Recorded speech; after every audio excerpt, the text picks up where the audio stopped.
Gujarat assembly election के लिए वजीर आजम नरेंद्र मोदी, वजीर दाखिला अमित शाह से लेकर यूपी के सीएम योगी आदित्यनाथ तक ने पूरी ताकत दिखाई, लेकिन कांग्रेस के सदर मल्लिकार्जुन खड़गे ने आज लगातार दूसरे दिन जुबान से कुछ ज्यादा ही जोर लगा दिया।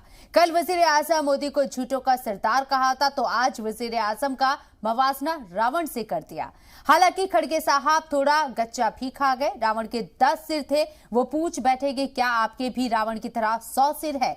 बीजेपी तिलमिलाई हुई है, पूछ रही है कि क्या यही कांग्रेस सदर की जुबान है? ठीक वैसे ही तिलमिलाई हुई है जैसे राहुल गांधी का मवाजना सद्दाम हुसैन से करने पर कांग्रेस को बुरा लगा था। अब बहस छिड़ी है कि शुरुआत किसने की, औकात दिखाने से लेकर झूठों का सरदार बोलने और अब रावण तक आ जाने के बाद गुजरात के इलेक्शन में वो कसर भी पूरी हो गई जो आमतौर पर हर इलेक्शन में दिखती है। वजीर आजम अपने लिए इस्तेमाल की गई पुरानी गालियां पहले ही रिकॉल करा चुके हैं। वो कहते हैं कि जितनी गालियां खाता हूं उतना ही मजबूत हो जाता हूं। तो क्या कांग्रेस ने एक बार फिर से सेल्फ गोल किया है? क्या ये गालियां मोदी ही यानी बीजेपी के वोट में ही तब्दील हो जाएंगी? क्या गलत राह पर है कांग्रेस? मोदी की मुखालिफत महंगी पड़ेगी या फायदा होगा? आज की बहस में इन्हीं सवालों के जवाब तलाशने की कोशिश करेंगे, लेकिन उससे पहले ये रिपोर्ट देखते हैं।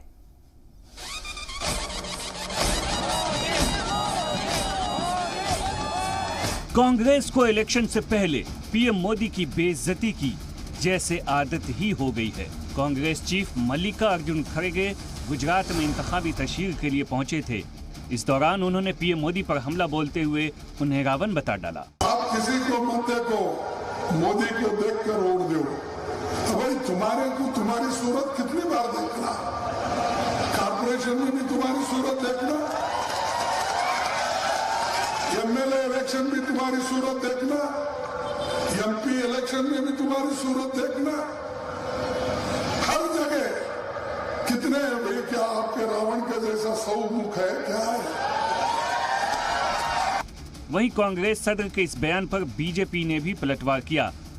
बीजेपी के तर्जुमान संबित पात्रा ने कहा, कांग्रेस के अध्यक्ष खड़गे साहब ने माननीय प्रधानमंत्री श्री नरेंद्र मोदी जी के लिए दिया है।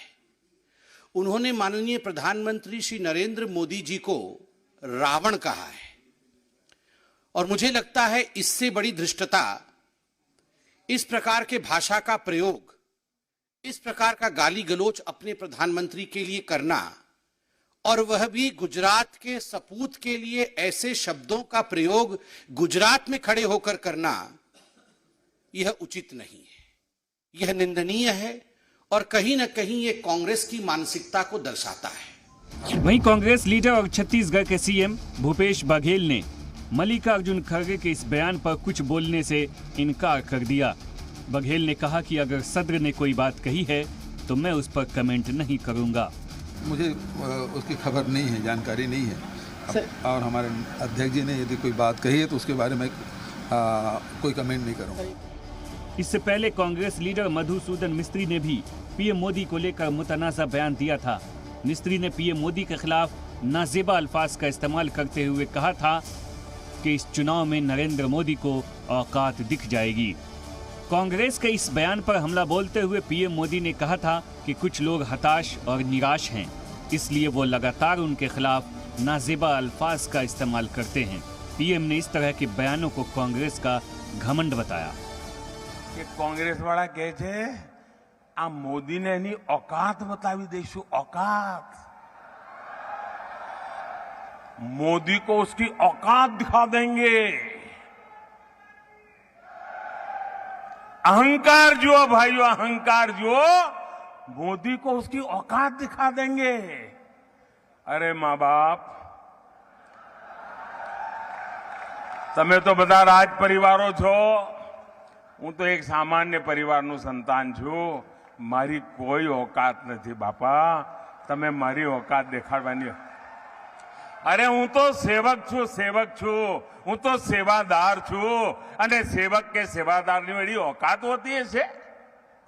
અરે તમે મને નીચ પણ કહ્યો, નીચી જાતિનો પણ કહ્યો, અરે તમે તો મને મોતનો સોદાગરો પણ કહ્યો, અરે તમે તો મને ગંદી નાળીનો કીડો પણ કીધો, બધું કીધું ભાઈ, તમે બધું કીધું. હવે તમે ઓકાત બતાવવા નીકળ્યા છો. અમારી કોઈ ઓકાત નથી. મહેરબાની કરીને વિકાસના મુદ્દાની ચર્ચા કરો અને આ ગુજરાતને વિકસિત ગુજરાત બનાવવા માટે આવો મેદાનમાં. આ ઓકાત બનાવવાના ખેલ દવા દો ભાઈ. गुजरात इलेक्शन में जहां एक तरफ कांग्रेस लगातार पीएम मोदी पर हमलावर है, तो वहीं बीजेपी भी कांग्रेस लीडरान की बदजुबानी को मुद्दा बनाकर लोगों के बीच मुद्दा बनाने से नहीं चूक रहे. हालांकि 8 दिसंबर को गुजरात की आवाम का फैसला आने पर ही पता चलेगा इस तरह की जुबानी हमलों से कांग्रेस को फायदा होगा या फिर नुकसान. ब्यूरो रिपोर्ट, जी मीडिया.